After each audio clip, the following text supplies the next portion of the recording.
BSc part second, paper second, organic chemistry में unit third में आपके एल्डिहाइड और कीटोन।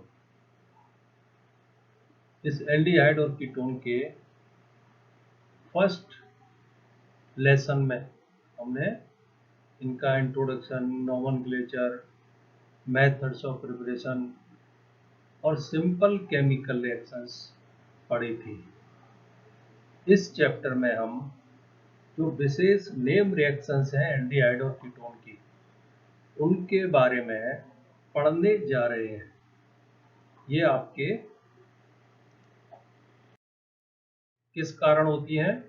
क्योंकि एल्डिहाइड कीटोन की स्ट्रक्चर के बारे में जब हमने लेसन 1 में पढ़ा था तो उसमें पढ़ाया गया था कि कार्बोनिल कार्बन के जो नेबरिंग समीप में आपके अल्फा हाइड्रोजन एटम है, ये आपके एसिडिक कैरेक्टर शो करते हैं।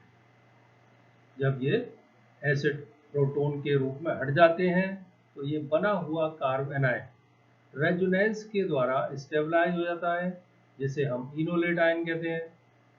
और यह enolate ion other aldehyde ketone molecule के लिए C डबल बॉन्ड O पे न्यूक्लियोफिलिक एडिशन रिएक्शन के लिए एक अच्छा न्यूक्लियोफाइल है। अतः बहुत सारी नेम रिएक्शन, विशेष रिएक्शंस एल्डिहाइड कीटोन देते हैं, जैसे आपके aldol condensation, Knoevenagel condensation, alpha halogenation etcetera.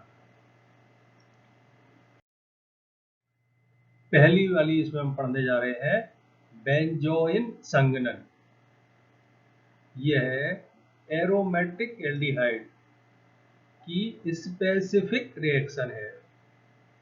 Aromatic aldehyde के एक्वस एथेनोलिक पोटेशियम साइनाइड विलयन के साथ यदि हम रिफ्लक्स करें तो आपके अल्फा हाइड्रोक्सी कीटोन बनता है।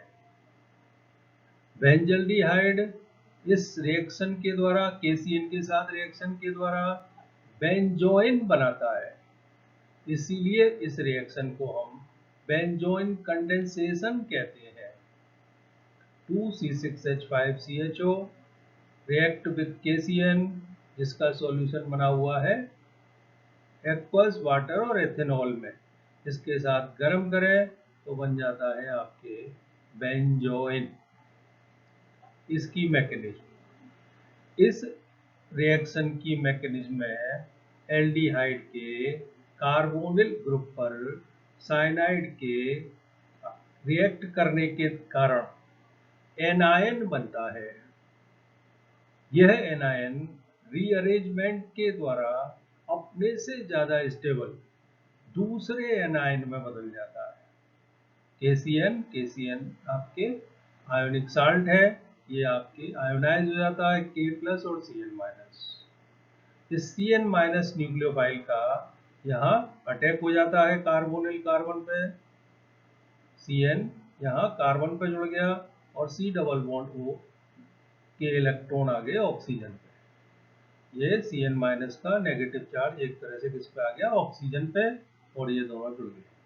अब ये जो कार्बोनाइन है, इसमें क्या होता है कि आपके H आपके यहाँ हाइड्रोजन पे आ जाता है। H जब हाइड्रोजन पे आ जाएगा यानी कि नेगेटिव चार्ज कहाँ होगा? यहाँ पे। तो इस फर्स्ट कार्बोनाइन से रीअरेंजमेंट के द्वारा दूसरा अधिक स्टेबल कार्बोनाइन बनेगा। वो कार्बोनाइन क्यों ज्यादा स्टेबल है? इसका एक कारण बेंजीन है। ये दूसरा कारण है। बेंजीनिंग द्वारा भी जो बेंजिल कार्बोनाइन है वो स्टेबलाइज हो जाता है। इस तरह की रेजोनेटिंग स्टिफनेस। दूसरे जो साइनाइड ग्रुप है, ये भी इस नेगेटिव चार्ज को स्टेबलाइज करने में सहायक होता है। यानी फर्स्ट कार्बोनाइन से ज्यादा स्टेबल है सेकेंड कार्बोनाइन।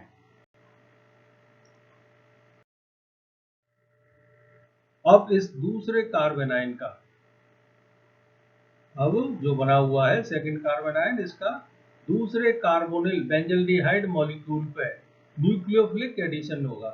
ये कार्बन इन इलेक्ट्रॉन्स के द्वारा बेंजल्डिहाइड दूसरे बेंजल्डिहाइड मॉलिक्यूल के कार्बन से जुड़ेगा और ये इलेक्ट्रॉन आ जाएंगे इस ऑक्सीजन। तो इस तरह से ये दोनों जुड़ गए आपस में। फिर यहाँ ये हाइड्रोजन निकल जाएगा और ऊपर से Cn निकल जाएगा, यानी टोटल एक HCl मॉलिक्यूल निकल जाएगा और इस कार्बन और ऑक्सीजन के बीच में आ जाएगा डबल बॉन्ड। HCl मॉलिक्यूल के निकल जाने के बाद ये बना कार्बन आयन। अब ये आपके माध्यम से प्रोटॉन लेके बेंजोइन बना देता है। रिएक्शन में बने हुए बेंजोइन का यदि ऑक्सीडेशन करा दिया जाए तो इंपॉर्टेंट कंपाउंड बन जाता है बेंजिल। ये जो 2 डिग्री अल्कोहल ग्रुप है ये कीटोन ग्रुप में ऑक्सीडाइज हो जाता है। अब इस बेंजिल का हम बेसिक मीडियम में रीअरेंजमेंट करा दें तो क्या बन जाता है बेंजिलिक एसिड। ये बेंजीन कहाँ आ जाता है इधर और OH यहाँ आ जाएगा।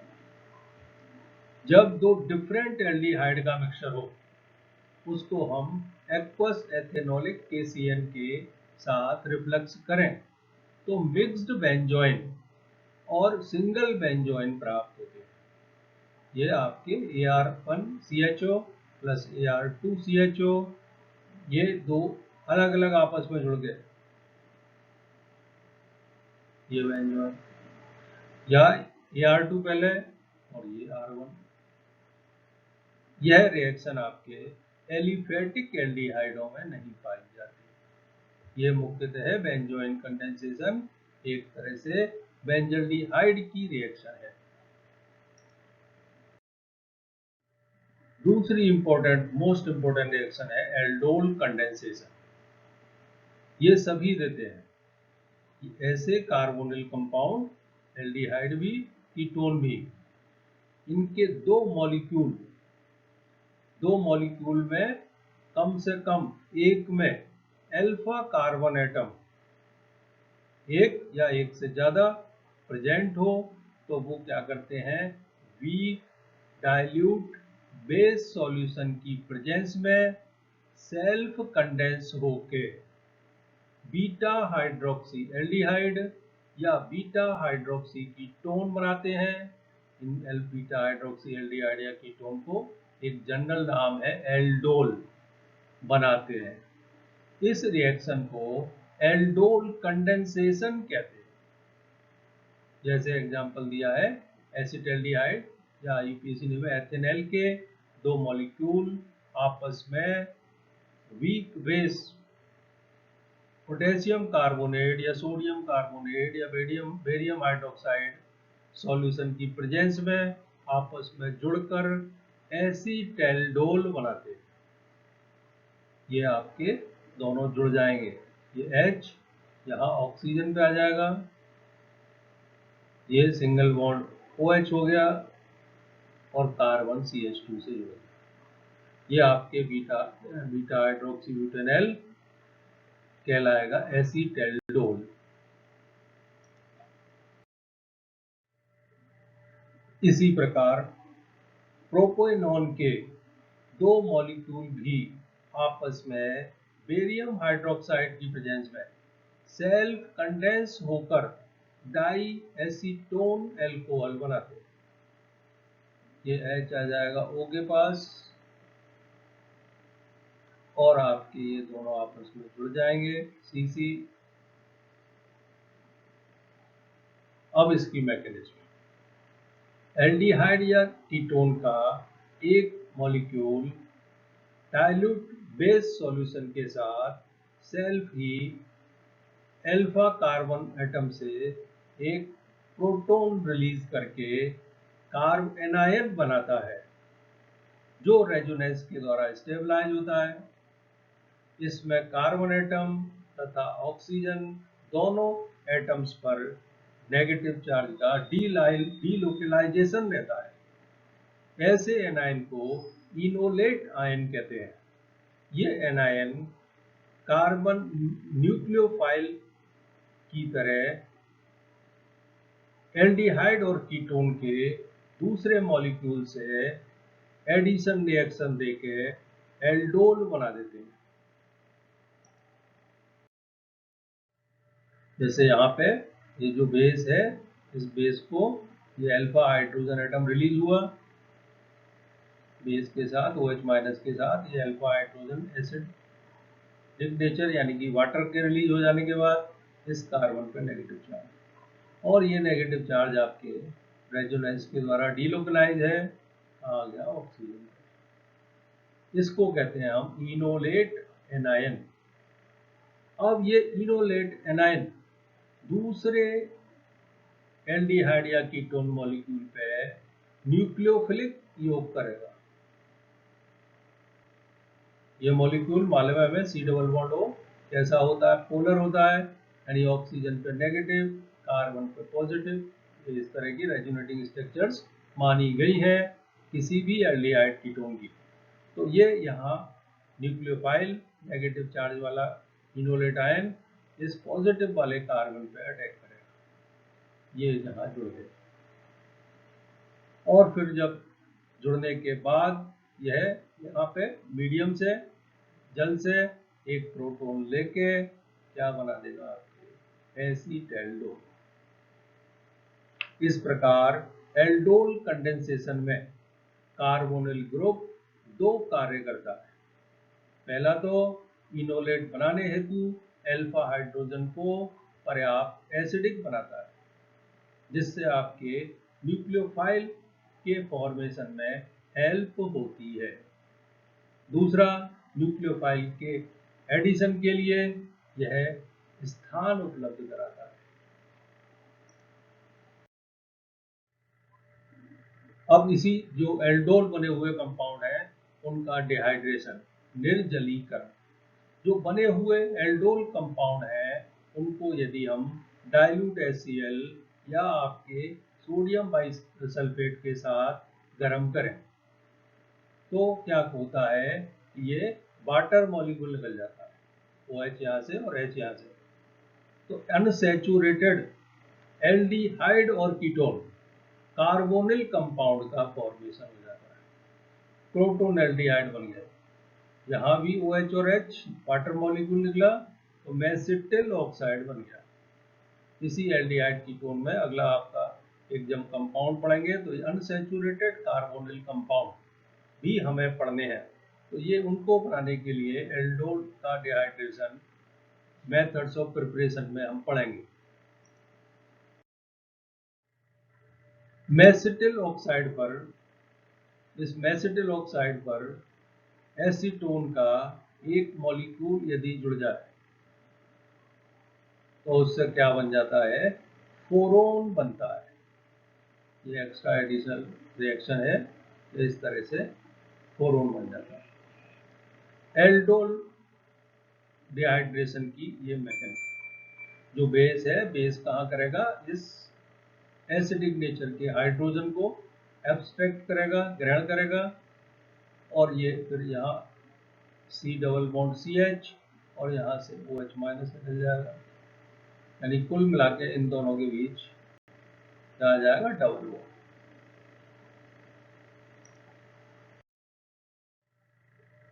इसके सिंथेटिक एप्लीकेशन, एल्डोल कंडेंसेशन के सिंथेटिक एप्लीकेशन। एल्डोल कंडेंसेशन का उपयोग हम एल्डोल प्रोडक्ट के कंप्लीट या सेलेक्टिव रिडक्शन से सैचुरेटेड या अनसैचुरेटेड एल्कोहल प्राप्त करने के लिए प्रमुख रूप से करते हैं। जैसे दो एसिटल्डिहाइड के अणु, इनमें एल्डोल कंडेंसेशन होगा, एसिटल्डोल बनेगा।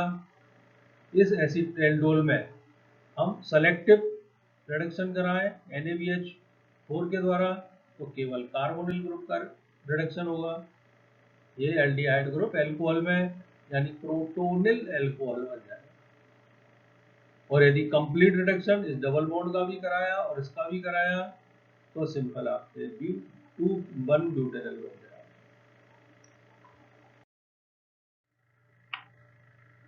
अब ये आपके और थोड़ा सा स्पेसिफिक है, और आगे विशेषताएं बताई गई हैं कि ये है आपके क्रॉस एल्डोल कंडेंसेशन, विषमाणु एल्डोल कंडेंसेशन। यदि आपके क्या हो, एक एल्डिहाइड और दूसरा कीटोन, आपके दो मॉलिक्यूल हों। अब तक सिंपल एल्डोल कंडेंसेशन में केवल एल्डिहाइड के दो मॉलिक्यूल होते हैं या कीटोन के दो मॉलिक्यूल होते हैं, लेकिन इस क्रॉस एल्डोल में एक मॉलिक्यूल आपके एल्डिहाइड का और दूसरा कीटोन का। जब एक एल्डिहाइड और एक कीटोन का हो, क्रॉस एल्डोल कंडेंसेशन हो, तब आपके चार तरह के प्रोडक्ट बन सकते हैं।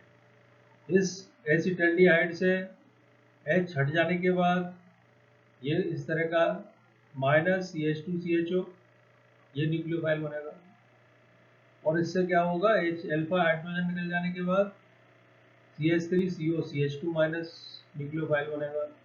इस एसिटल्डिहाइड का बना हुआ न्यूक्लियोफाइल इसके ही दूसरे मॉलिक्यूल पर अटैक कर ले तो क्या बन जाएगा, ये तीसरे नंबर पर। यदि इस एसीटोन का बना हुआ एल्डोल इसी के दूसरे मॉलिक्यूल पर अटैक कर ले तो क्या बन जाएगा, ये चौथा प्रोडक्ट। यदि ये एसिटल्डिहाइड का इस एसीटोन पे कर दे रिएक्ट तो ये पांचवा बन जाएगा। यदि एसीटोन का एसिटल्डिहाइड पे कर दे तो ये छठवां बन जाएगा। ये कहलाता है क्रॉस एल्डोल कंडेंसेशन।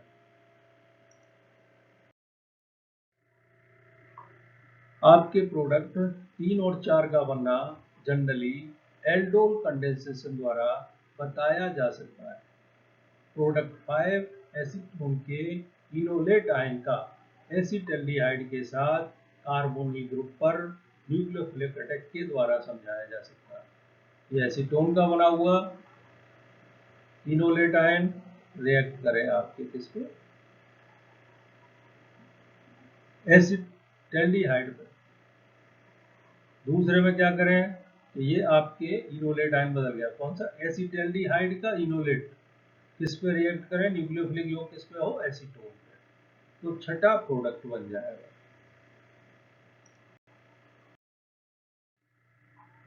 जो 5 और 6 आपके प्रोडक्ट हैं इनको हम क्रॉस एल्डोल प्रोडक्ट कहते हैं। इस रिएक्शन की कोई ऐसी सिंथेटिक एप्लीकेशन नहीं है, क्योंकि इस रिएक्शन में बहुत सारे 3-4 तरह के कंपाउंड बन रहे हैं, यानी कि कॉम्प्लेक्स मिक्सचर प्राप्त होता है। लेकिन एक प्रोडक्ट की यील्ड लब्धि ज़्यादा प्राप्त हो, इसके लिए क्या करना चाहिए कि कार्बोनिल कंपाउंड का एक रिएजेंट अल्फा हाइड्रोजन परमाणु वाला ना हो। दूसरा, रिएजेंट को कैटलिस्ट एसिड या बेस के साथ मिलाया जाए। तीसरा, दूसरा जो कार्बोनिल कंपाउंड है जिसमें अल्फा हाइड्रोजन एटम है उसको आपको मिक्सचर में धीरे धीरे मिलाएं तो आपके एक प्रोडक्ट की ज़्यादा यील्ड मिलने की पॉसिबिलिटी रहती है।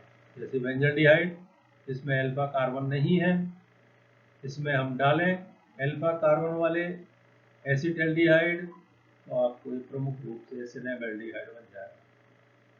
इस बेंजल्डिहाइड में यदि डालें हम एसीटोन अल्फा हाइड्रोजन वाला धीरे धीरे तो क्या बन जाएगा, ये बेंजिल एसीटोन। अब है ये अंत है आणविक aldol condensation, intramolecular aldol condensation. जब एक ही मॉलिक्यूल में दो कार्बोनिल ग्रुप प्रेजेंट हो तो इस तरह से आपकी यह एल्डोल कंडेंसेशन की रिएक्शन होती है कि आपके साइक्लिक एल्डिहाइड या कीटोन प्राप्त होते हैं। इसको हम कहते हैं अंत है आणविक aldol condensation, intramolecular aldol condensation. जैसे आपके ये है 2,5-हेक्सेन डाइऑन जिसमें दो कार्बोनिल ग्रुप प्रेजेंट। ये डाइल्यूट बेस के साथ गर्म करें तो आपके बना देता है 3-मेथिल 2-साइक्लोपेंटीनॉल। मैकेनिज्म कैसे होती है कि आपके ये जो अल्फा कार्बन है ये बेस से प्रोटॉन के रूप में, जल के रूप में हटने के बाद ये इस तरह का क्या बना, कार्ब एनायन। अब इस कार्ब एनायन से इलेक्ट्रॉन बॉन्ड का फॉर्मेशन दूसरे कार्बोनिल ग्रुप पे हुआ, यानी ये साइक्लिक स्ट्रक्चर हो गया और इस O पे आ गया नेगेटिव चार्ज, और ये फिर आपके मीडियम से जल से क्या ले लेगा, प्रोटॉन, ये कंपाउंड बन गया, यानी कि ये आपके CH2 के बाद ये CO के बाद ये CH2, फिर उसके बाद आपके ये CH2 और ये आपके C, जिसको ये दो ग्रुप प्रेजेंट है OH और CH3, और यहाँ से डिहाइड्रेशन हो जाएगा, ये वाटर निकल जाएगा, और वाटर निकल जाने के बाद ये कंपाउंड 3-methyl 2-cyclopentanone। इस इंट्रामोलिकुलर एल्डोल कंडेंसेशन से बहुत सारे नेचुरल प्रोडक्ट की सिंथेसिस की जाती है। तीसरी इंपॉर्टेंट रिएक्शन है पर्किन रिएक्शन। जब बेंजल्डिहाइड या अदर एरोमेटिक एल्डिहाइड को किसी अल्फा हाइड्रोजन एटम वाले एलिफेटिक एसिड के एनहाइड्राइड और उसी एसिड के सोडियम साल्ट के साथ गर्म किया जाए तो अल्फा बीटा अनसैचुरेटेड एसिड्स बनते हैं। इस रिएक्शन को पर्किन रिएक्शन कहते हैं। जैसे आपके बेंजल्डिहाइड को एसिटिक अम्ल के एनहाइड्राइड, यानी कि एसिटिक एनहाइड्राइड और एसिटिक अम्ल के सोडियम साल्ट यानी सोडियम एसीटेट के साथ गर्म किया जाए तो सिनेमिक एसिड प्राप्त होता है। Benzaldehyde plus acetic anhydride in presence of sodium acetate gives alpha beta unsaturated acid, cinnamic acid। यह अभिक्रिया कहलाती है आपके पर्किन रिएक्शन। जो वो आपके ये है बेंजल्डिहाइड, यदि उसकी रिएक्शन प्रोपेनोइक एनहाइड्राइड और प्रोपियोनिक एसिड का ही सोडियम साल्ट सोडियम प्रोपिनेट के प्रेजेंस में कराई जाए तो बन जाता है अल्फा मेथिल सिनेमिक एसिड। इसकी मैकेनिज्म, जो आपके सोडियम एसीटेट है, वो सोडियम एसीटेट आपके क्या होता है, आयोनाइज हो जाता है, साल्ट है, ये आपके एसीटेट आयन और सोडियम आयन में, इनमें से ये जो एसीटेट आयन यानी न्यूक्लियोफाइल है, ये क्या करेगा, इसके एनहाइड्राइड, एसिटिक एनहाइड्राइड के एसिडिक हाइड्रोजन एटम को बेस के रूप में इस एसिटिक एनहाइड्राइड से रिलीज करके एसिटिक एनहाइड्राइड का एनायन या इनोलेट आयन बना देगा। ये इनोलेट आयन रिएक्शन करेगा कहाँ, बेंजल्डिहाइड मॉलिक्यूल पे। बेंजल्डिहाइड मॉलिक्यूल पे ये इनोलेट आयन रिएक्ट करा, इससे ये इस तरह का कार्ब एनायन बना। ये आपके क्या होगा कि एसिटिक एसिड से प्रोटॉन ले लेगा, OH हो गया, जैसे एल्डोल कंडेंसेशन में डिहाइड्रेशन हो गया था, यहाँ भी डिहाइड्रेशन हो जाएगा, H2O निकल जाएगा, ये डबल बॉन्ड का फॉर्मेशन होगा, फिर उसके बाद यहाँ हाइड्रोलाइसिस हो जाएगी, एसिटिक एसिड निकल जाएगा और बन जाएगा ये आपके सिनेमिक एसिड। इस पूरी रिएक्शन में आपके जो सोडियम एसीटेट है वो तो केवल कैटलिस्ट की तरह कार्य करता है, ये आपके रिएजेंट नहीं है। ये बात इस बात से हम बता सकते हैं कि यदि सोडियम एसीटेट से रिएक्शन कराएं पिरिडीन बेस की प्रेजेंस में एसिटल्डिहाइड के साथ तो कोई रिएक्शन नहीं होती, लेकिन यदि हम इस एसिटल्डिहाइड के साथ एसिटिक एनहाइड्राइड की रिएक्शन कराएं और बेस हम बदल दें दूसरा, तो सिनेमिक एसिड प्राप्त हो जाता है। यानी कि सोडियम एसीटेट आपके क्या है, रिएजेंट नहीं है, ये आपके केवल कैटलिस्ट का ही कार्य करता है। चौथी और इम्पोर्टेंट रिएक्शन है आपकी नोवेनजेल कंडेंसेशन। ये क्या होता है, बेस कैटलिस्ट की प्रेजेंस में किसी कार्बोनिल कंपाउंड की एक्टिव मैथिलीन ग्रुप वाले कंपाउंड से कंडेंसेशन रिएक्शन नोवेनजेल रिएक्शन कहलाती है। एक्टिव मैथिलीन ग्रुप होता है CH2, इसके दोनों तरफ जब कार्बोनिल समूह प्रेजेंट हो तो ये हाइड्रोजन और भी ज्यादा एसिडिक नेचर के हो जाते हैं। एल्डिहाइड कीटोन से भी ये हाइड्रोजन एटम ज्यादा एसिडिक नेचर के, और ये बेस के साथ इस एल्डिहाइड कीटोन के कंपैरिजन में और भी आसानी से प्रोटॉन त्याग कर, प्रोटॉन रिलीज करके कार्ब एनायन बना लेते हैं। तो ऐसे कंपाउंड दो हैं, एसिटो एसिटिक एस्टर और मेलोनिक एस्टर, जिनके बारे में हम BSc थर्ड ईयर में ऑर्गेनिक केमिस्ट्री में बहुत डिटेल से पढ़ेंगे। यहाँ आपके ये नोवेनजेल रिएक्शन पढ़ रहे हैं, कंडेंसेशन। तो आपके एलिफेटिक एरोमेटिक एल्डिहाइड, इसके ऑक्सीजन और H2 यानी एडिशन के बाद में डिहाइड्रेशन, जैसे एल्डोल कंडेंसेशन में हुआ था, वाटर के मॉलिक्यूल के निकल जाने के बाद इस तरह से अनसैचुरेटेड कंपाउंड का बनना नोवेनजेल कंडेंसेशन कहलाता है। मैकेनिज्म में क्या होता है, जो बेस है जनरली pyridine होता है, इसके द्वारा इस active methylene compound malonic ester से प्रोटॉन रिलीज हो जाने के बाद, प्रोटॉन ग्रहण कर लेने के बाद क्या बन जाता है, ये कार्ब एनायन या इनोलेट आयन। ये इनोलेट आयन इस एल्डिहाइड मॉलिक्यूल पे न्यूक्लियोफिलिक एडिशन रिएक्शन करता है। ये आपकी एडिशन कंपाउंड, ये एडिशन कंपाउंड आपके क्या करता है, मीडियम से H प्रोटॉन लेके OH और यहाँ से वाटर का रिमूवल होने के बाद ये डबल बॉन्ड का फॉर्मेशन। ये रिएक्शन है आपके नोवेनजेल कंडेंसेशन। अब ये जो बना हुआ है उसका आप अनसैचुरेटेड कंपाउंड, इसकी हाइड्रोलाइसिस करा दें। एस्टर ग्रुप का हाइड्रोलाइसिस पे क्या बनते हैं, एसिड और अल्कोहल, यानी कि ये एसिड बन गया। एक ही कार्बन पे दो एसिड ग्रुप, ऐसे कंपाउंड को यदि हम हीट करें तो आसानी से डीकार्बोक्सिलेशन हो जाता है, प्रोटोनिक एसिड बन जाता है।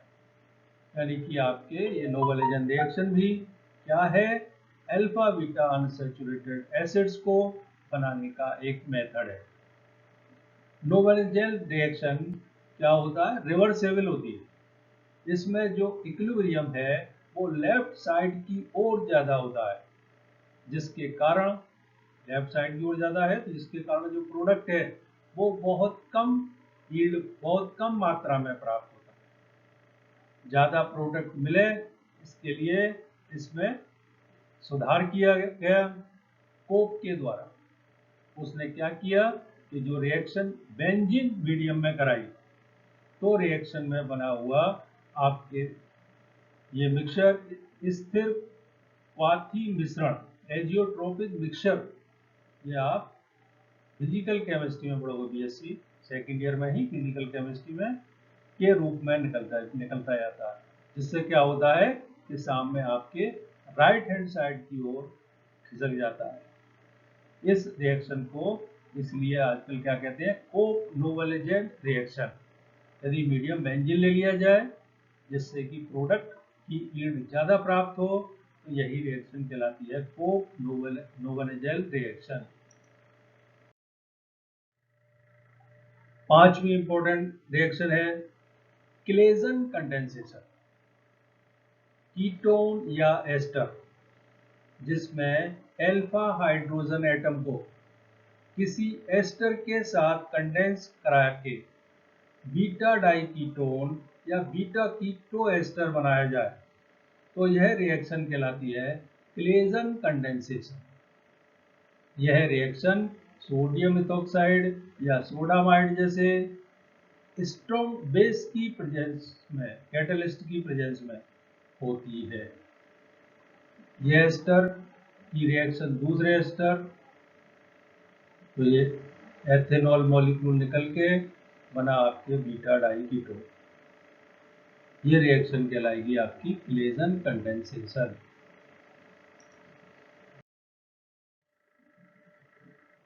सोडियम इथोक्साइड का इथोक्साइड आयन, ये न्यूक्लियोफाइल है। ये क्या करेगा, एसीटोन मॉलिक्यूल से एक लेके क्या बना देगा, कार्बन आयन या इनोलेट आयन। ये इनोलेट आयन एस्टर मॉलिक्यूल पे रिएक्ट करेगा, एडिशन रिएक्शन, न्यूक्लियोफिलिक एडिशन, ये बन गया। और यहाँ से आपके ये इथोक्साइड आयन निकल जाए तो बन जाएगा आपके बीटा डाइकीटोन। अगली इंपॉर्टेंट रिएक्शन है विटिग रिएक्शन। एल्डिहाइड तथा कीटोन फॉस्फोरस इलाइड के साथ ड्राई ईथर या THF टेट्राहाइड्रोफ्यूरान विलयन में रिएक्शन करके सब्स्टिट्यूटेड एल्कीन बनाते हैं। इस रिएक्शन को विटिग रिएक्शन कहते हैं और फॉस्फोरस इलाइड को विटिग रिएजेंट कहते हैं। एल्डिहाइड की रिएक्शन कराई हमने, ये आपके क्या है, एल्किलिडीन ट्राइफेनिल फॉस्फोरेन, इसको ही कहते हैं फॉस्फोरस इलाइड। तो कुल मिला के क्या होता है, ये O इसके साथ जुड़ जाएगा, ट्राइफेनिल फॉस्फीन, और CH जुड़ जाएगा इस डबल बॉन्ड CH के साथ, यानी सब्स्टिट्यूटेड आपके एल्कीन बन जाएंगे। इस फॉस्फोरस इलाइड को कैसे बनाते हैं, फॉस्फोरस इलाइड को बनाने के लिए ट्राइफेनिल फॉस्फीन की रिएक्शन एल्किल हैलाइड से कराते हैं, तो एडिशन कंपाउंड बन जाता है ये वाला। इस एडिशन कंपाउंड से आपके क्या होता है कि एक H निकल गया, बेस के द्वारा H निकल गया, ये बना। ये जो बना है इसकी दो रेजोनेटिंग स्ट्रक्चर हो सकती है, ये नेगेटिव और पॉजिटिव डबल बॉन्ड, यानी ये बन गया आपके फॉस्फोरस इलाइड। इसकी रिएक्शन करा दें हम तो यहाँ से O के संग चला जाएगा, ये C सब्स्टिट्यूटेड एल्कीन बन जाएगी। कुल मिला के C डबल बॉन्ड O किस में बदल जाता है, C डबल बॉन्ड C में। मैकेनिज्म, जो आपके कार्बोनिल कंपाउंड है उस पर आपके हैलाइड की रिएक्शन होगी, न्यूक्लियोफिलिक एडिशन रिएक्शन, और आपके ये बीटेन, अनस्टेबल बीटेन कंपाउंड बनता है। ये आपस में जुड़ के 4 सदस्यीय 4 मेंबर्ड ऑक्सीफॉस्फेटेन बनाता है, और इस ऑक्सीफॉस्फेटेन में रीअरेंजमेंट होकर ये आपके निकल गया नीचे से ट्राइफेनिल फॉस्फीन ऑक्साइड, और ऊपर क्या बन गया, ये सब्स्टिट्यूटेड एल्कीन। जैसे आपके यहाँ ये निकल गया, यहाँ बन जाएगा, ये निकल गया मैथिलीन साइक्लोहेक्सेन, ये इसके संग निकल गया 2 मैथिल प्रोपीन। इसके एप्लीकेशन यह है एल्कीन सिंथेसिस की बहुत ज़्यादा इम्पोर्टेंट विधि है, जिसमें E व Z एल्कीन्स का मिक्सचर तो बन सकता है, लेकिन प्रोडक्ट में डबल बॉन्ड की पोजीशन पे कोई भी आपके शंका नहीं रहती। इस रिएक्शन में डबल बॉन्ड की पोजीशन वही रहती है जो कार्बोनिल ग्रुप की होती है। सारी रिएक्शन केवल एक ही अभिक्रिया में बड़ी आसानी से कराई जा सकती है। अगली इंपॉर्टेंट अभिक्रिया है मैनिक रिएक्शन। फॉर्मल्डिहाइड की अभिक्रिया एक्टिव हाइड्रोजन वाले कंपाउंड, चाहे वो कार्बोनिल कंपाउंड हो, चाहे वो बीटा कीटो एस्टर हो, या नाइट्रो कंपाउंड हो, या आपके प्राइमरी या सेकेंडरी अमीन।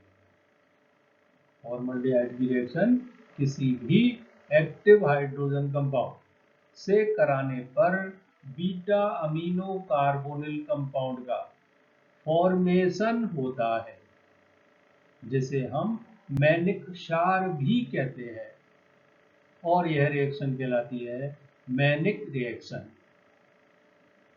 यहाँ रिएक्शन किससे? फॉर्मल्डिहाइड से कराई,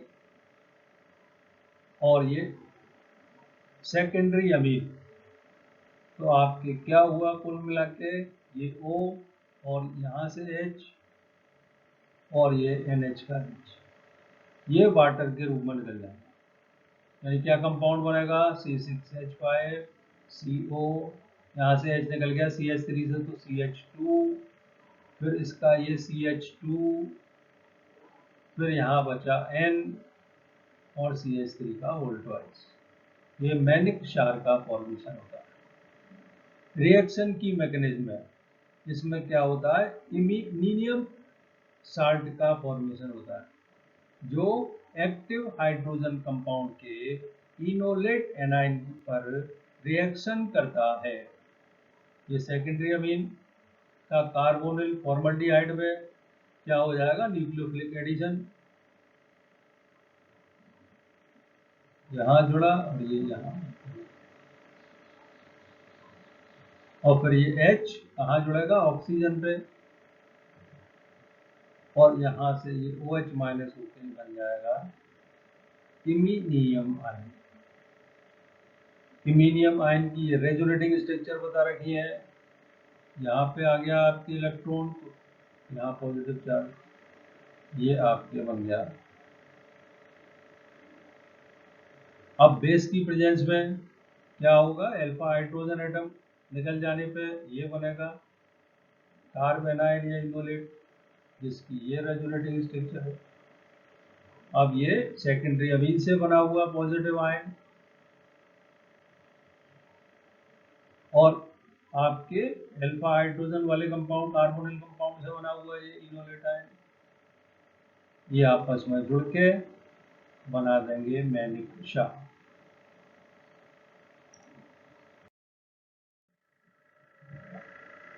यहाँ और उसी को आगे बताया गया है एलोरेट करके। तो ये बना हुआ है सेकेंडरी अमीन और फॉर्मल्डिहाइड की रिएक्शन से, इसकी रेजोनेटिंग स्ट्रक्चर, यहाँ से इलेक्ट्रॉन नाइट्रोजन पे आई तो ये पॉजिटिव चार्ज, इन दोनों का रेजोनेंस हाइब्रिड यानी CH2 पे। ये बेस में क्या हुआ? ये निकल जाने के बाद बना ये इनोलेट आयन, और ये दोनों आपस में जुड़ गए।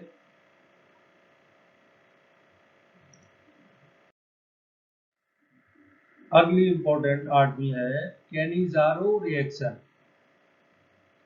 ऐसे एल्डिहाइड जिनमें अल्फा हाइड्रोजन एटम नहीं होते, जैसे आपके फॉर्मल्डिहाइड बनी है, आपकी बेंजल्डिहाइड बनी है, पिवेल्डिहाइड बनी है, क्लोरल में नहीं है, आदि के दो मॉलिक्यूल कंसंट्रेट बेस सॉल्यूशन में गर्म करने पर आपस में रिएक्शन कर लेते हैं।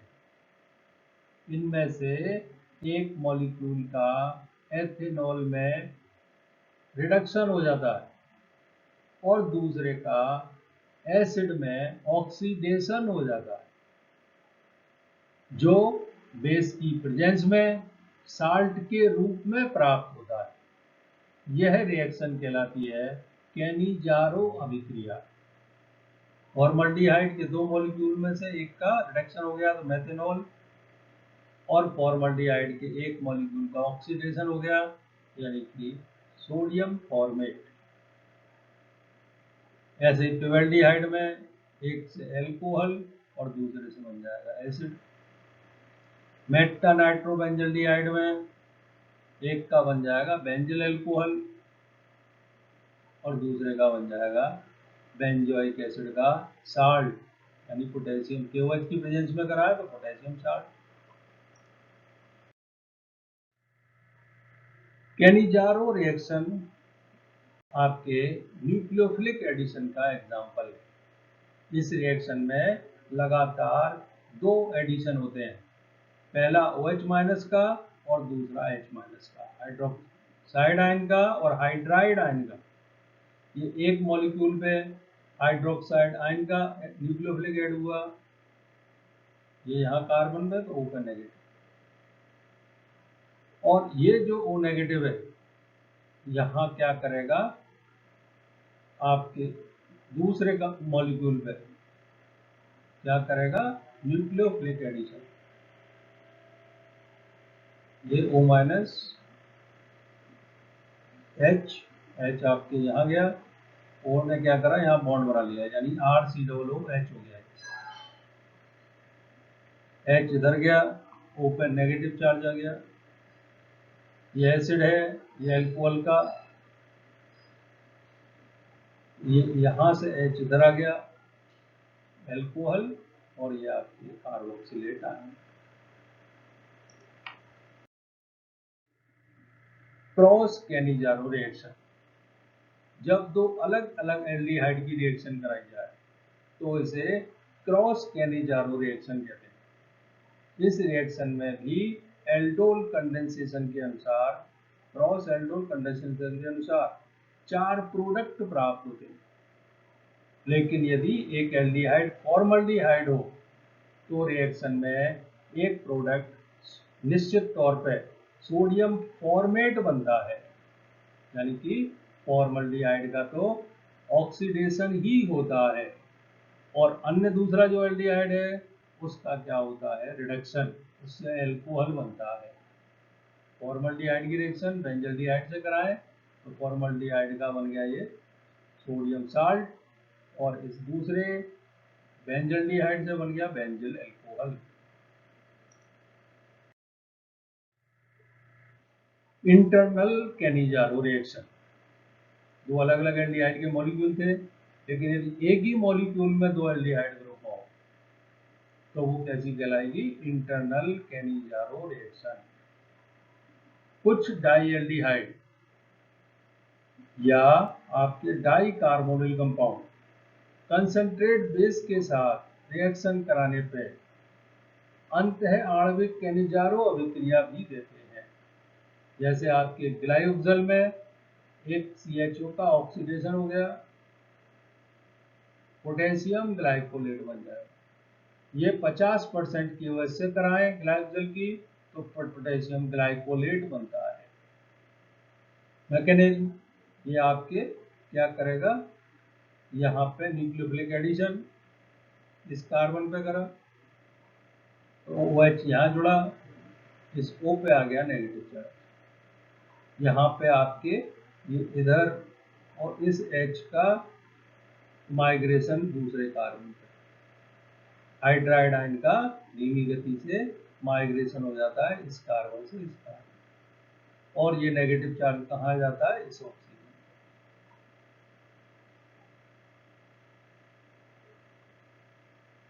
फिर इसके बाद ये दोनों पास पास हैं, इस हाइड्रोजन का ट्रांसफर इस पे,